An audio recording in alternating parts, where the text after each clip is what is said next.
Bismillahirrahmanirrahim. Alhamdulillah wassalatu wassalamu ala Rasulillah amma ba'du. Sahabat-sahabat yang melakukan Allah, salah satu yang mesti kita ketahui daripada asyratis sa'ah, ciri-ciri mengenai kiamat kubra akan terjadi, maka ada yang disebut tanda-tanda kiamat. Tanda kiamat ini dibagi tiga. Tanda kiamat sughra, kemunculan Nabi Muhammad SAW adalah kiamat sughra, tanda kiamat sughra, alamat sughra. Lalu kemudian berkembang dan kita sudah masuk ke fase kiamat, tanda-tanda kiamat wusta, pertengahan.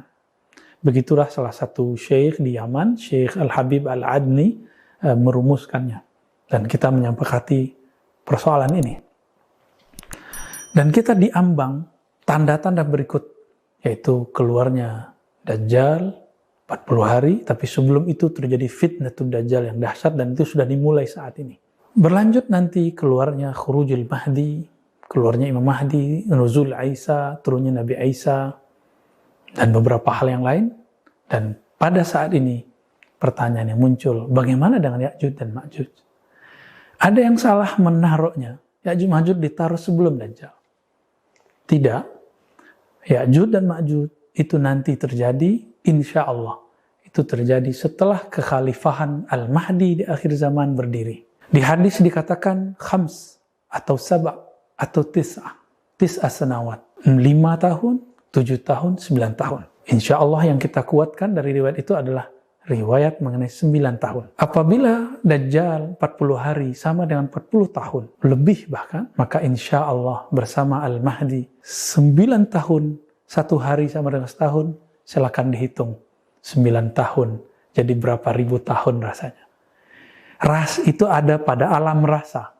Hakikatnya tetap 9 tahun. Nanti di tengah-tengah keasikan manusia, karena di saat itu tidak ada lagi penyakit, tidak ada lagi bencana, semuanya nikmat bersama Imam akhir zaman. Tapi di saat itu terjadi, tahu-tahu Nabi mengatakan la ilaha illallah. Nabi sampai mengatakan dan bersumpah dengan baca kalimah tauhid. La ilaha illallah. Wailul lil Arab. Tidak ada yang berhak disembah kecuali Allah. Celakalah bangsa Arab. Begitu Nabi mengatakan. Kenapa?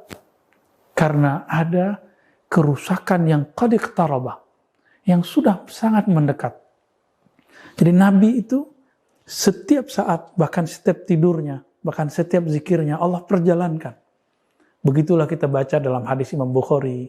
Nabi ketika takbir, beliau terasa seperti masuk ke alam surga, masuk ke alam neraka. Nabi tertidur, ketika bangun beliau cerita, seakan aku dibawa ke alam yang lain. Begitulah hidupnya Rasulullah. Tidurnya adalah bangun. Bangunnya adalah harakah, pergerakan dakwah. Sahabat-sahabat yang melakukan Allah, inilah perbedaan dengan kita. Ilmu kita diambil dari YouTube, diambil dari buku, diambil dari sesuatu yang tertulis, yang terdengar, yang terkalamkan. Sedangkan ilmunya Rasulullah itu langsung diturunkan dari Allah. Maka beliau melihat apa yang terjadi bahkan sejuta tahun yang lalu, bahkan beribu-ribu tahun yang lalu. Beliau diperjalankan ke masa lalu dan beliau melihat apa yang dituliskan oleh Allah Ta'ala dalam surat Al-Kahf mengenai Ya'juj dan Ma'juj. Ayat yang lebih kurang ayat 92 atau Al-Anbiya 94 misalnya. Kita menemukan bahwa Allah Ta'ala berfirman.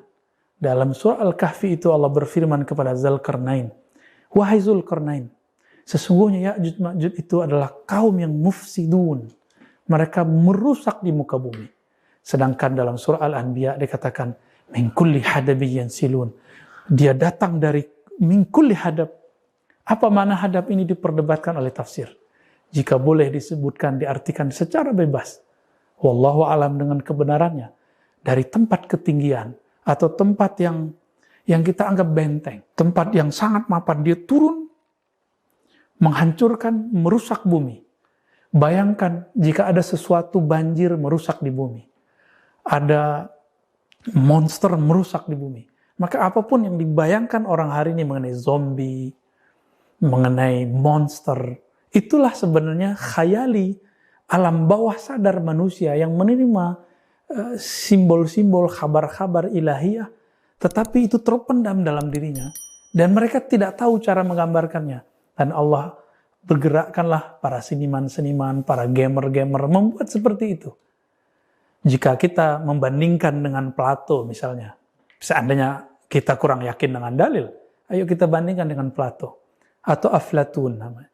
Aflatun ini salah satu filosof di zaman Yunani, dia mengatakan, di alam semesta ini, yang zahir ini sebenarnya palsu, imitasi. Yang hakikat itu yang ada di alam ide. Kita tentu tidak berkiblat kepada Aflatun, Plato. Kita berkiblat kepada Sayyidina Nabi Sallallahu Alaihi Wasallam. Nabi Sallallahu Alaihi Wasallam mengabarkan hal itu. Bahwa yang beliau kabarkan itu adalah yang masuk ke alam bawah sadarnya lewat wahyu kah, lewat mimpi kah. Bedanya, kita ketika sadar tidak bisa merasakan ada sesuatu ilmu yang masuk ke alam bawah sadar. Sedangkan Rasulullah itu dapat merasakannya.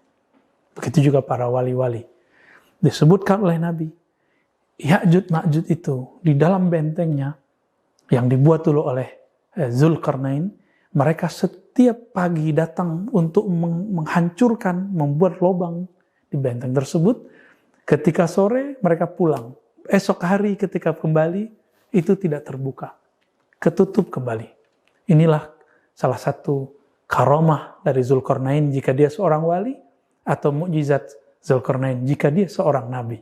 Kita tidak menemukan nas secara sharih, secara jelas, apakah Zulkarnain ini wali atau nabi. Ini karamahnya, apa yang dia punya, wallahu a'lam. Lalu kenapa nanti bisa dibuka? Ternyata ada satu riwayat, meskipun riwayat ini tidak terlalu kuat. Tapi riwayat Israiliyat, jika tidak ada lagi sumbernya, kita boleh menggunakannya untuk pembanding. Bahwa disebutkan, dulu Ya'juj Ma'juj itu ketuanya atau pemimpinnya ketika melihat fenomena seperti ini, habis dibuka, dilobangi, tertutup kembali. Terbuka, tertutup kembali. Dia mengatakan, insya Allah, jika Allah izin satu saat, kita akan bisa keluar dari tempat ini. Allah memandang, karena si Ya'juj Ma'juj masih menggunakan kalimat insya Allah, maka diizinkan suatu saat dia keluar di saat nanti yang kita sebut akhir zaman. Akhir dari pemerintahan daulah akhir zaman Al-Imam Al-Mahdi. Di saat itu mereka masuk ke semua tempat, ketemu mobil dihancurkan, tembok dihancurkan, rumah diratakan. Mereka hancurkan semua. Inilah yang disebut dalam Al-Quran mufsidun. Mereka merusak di bumi. Yufsidun. Mereka merusak di bumi. Maka teman-teman dimulakan Allah, apa itu Ya'juj Ma'juj? Kaum perusak. Dan kita tidak usah gambarkan ini bagian apakah itu yang disebutkan oleh Nabi bermata sipit. Jangan rasis. Karena orang Indonesia, Malaysia, Singapura, Thailand, matanya juga sipit. Kecuali yang keturunan-keturunan Arab, keturunan bule. Jangan arahkan ke satu bangsa. Karena siapa tahu di dalam diri kita, dalam tubuh kita ada genetik mereka. Itu rahasia Allah Subhanahu wa taala. Dan Ya'juj Ma'juj itu bukan robot. Dia seperti manusia tapi berjiwa monster. Mereka mau menghancurkan apa saja yang dia lihat. Kira-kira itu bahasa ilustrasi yang bisa menjelaskan tentang Ya'juj Ma'juj. Kaum perusak alam semesta. Tapi nanti yang jarang dikabarkan, bagaimana kehancuran Ya'juj Ma'juj. Nah, ini sebenarnya rahasia Allah, tapi lebih kurang nanti kehancurannya pun Allah sudah hancur. Apakah lewat Sayyidina Isa, apakah Sayyidina Al-Mahdi, kita serahkan kepada Allah Subhanahu wa ta'ala. Wassallallahu ala nabiyina Muhammad. Assalamualaikum warahmatullahi wabarakatuh.